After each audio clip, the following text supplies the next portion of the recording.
علیکم ناظرین، فخر نیوز کے ساتھ میں ہوں سعدیہ بطول۔ خبر شامل کرتے ہیں شہر قائد کراچی سے موصولہ اطلاعات کے مطابق ایک خبر سانحہ ارتحال۔ فخر نیوز کے بیورو چیف اعجاز احمد طاہر آبان سے حضرت خواجہ حسن نظامی دہلوی کی چھوٹی بیٹی کوثر بانو نظامی طویل علالت کے بعد اتوار کے روز کراچی میں انتقال فرما گئیں۔ انا للہ و انا الیہ راجعون۔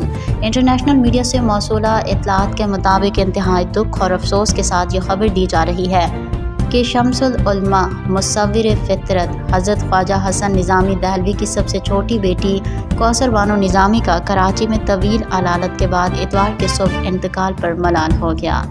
اللہ تعالیٰ سے دعا ہے کہ وہ مرحومہ کی مغفرت فرمائیں اور درجات بھی بلند فرمائیں، آمین۔